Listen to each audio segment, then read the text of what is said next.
क्या मृत्यु के शिकंजे से बच सकते हैं। शिकंजा मतलब ऐसा दबोच लेना कि जिससे तुम बच नहीं सकते।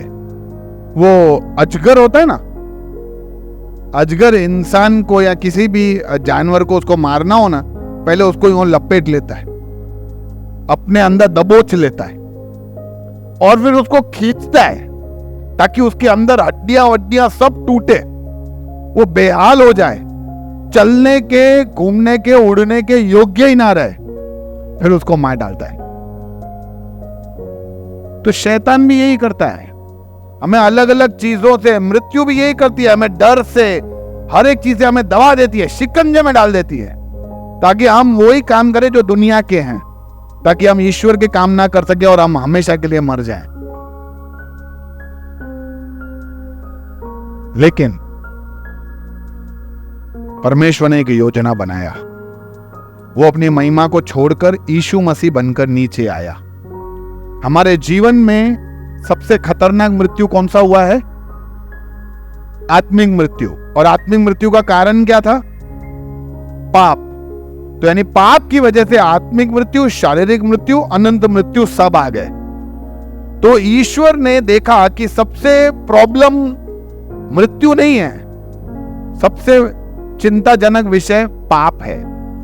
तो उस पाप को खत्म करने के लिए, पापियों को खत्म करने के लिए नहीं, पाप को खत्म कर उसकी कीमत चुकाने के लिए और हम सब पापियों को बचाने के लिए वो खुदा अपना महिमा छोड़कर शरीर को धारण कर यीशु मसीह के रूप में इस पृथ्वी पे जन्म लिए।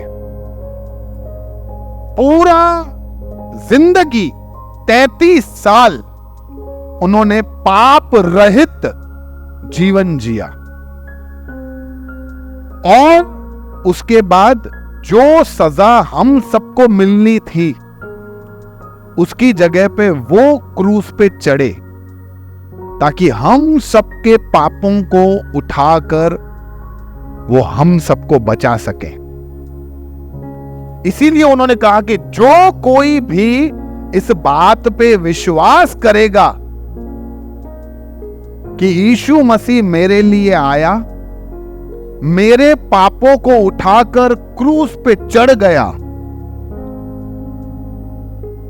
जो भी इस बात पे विश्वास करेगा वो एक एक्सचेंज के अंदर प्रवेश करेगा। एक्सचेंज यानी अदला बदली के अंदर प्रवेश करेगा। वो अदला बदली में क्या होगा? उसके पाप सारे यीशु मसीह के पास और यीशु मसीह का जीवन उसको दिया जाएगा। शैतान यीशु मसीह को शुरू से ही प्रलोभित करना चाहता था और चाहता था कि कैसे भी करके यीशु मसीह को कहां धकेले? पाप में। और यीशु मसीह अगर पाप कर लेते तो पहली बात वो खाली एक अच्छे गुरु बन जाते, वो खुदा नहीं होते। दूसरी बात, फिर वो हमारे पापों के लिए बलिदान नहीं दे सकते क्योंकि वो भी पापी हो गया।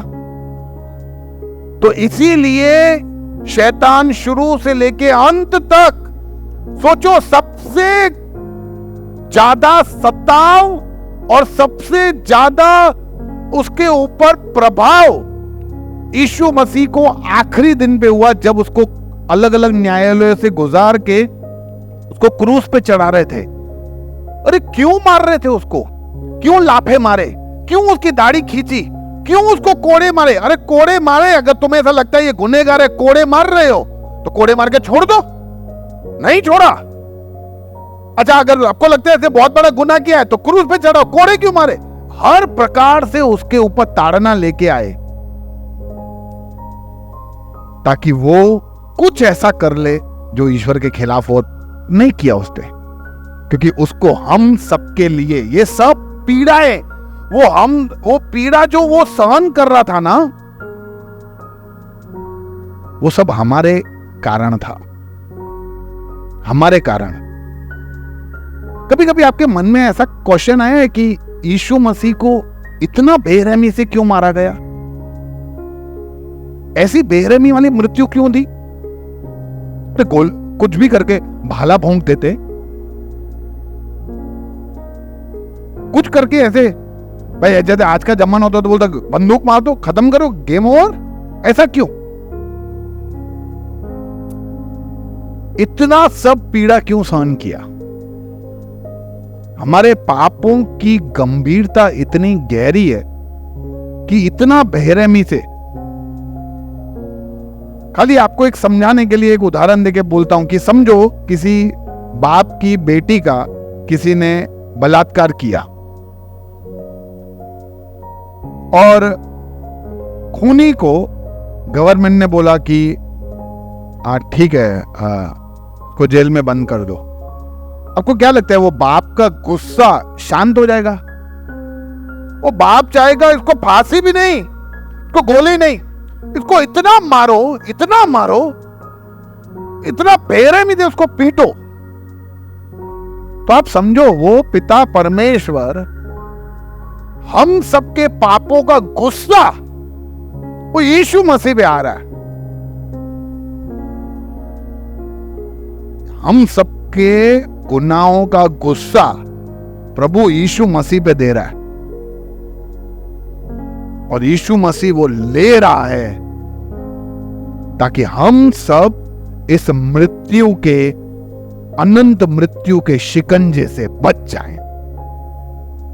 इतना बड़ा कीमत वो चुका रहा है ताकि आप और मैं उस पर भरोसा करते हैं कि नहीं करते हैं, उस अनंत मृत्यु से बच जाएं। और जब यीशु मसीह ने कोई पाप नहीं किया और वो तीसरे दिन जी उठा, क्या हुआ? सबसे बड़ी खुशी की बात है कि वो तीसरे दिन जी उठा।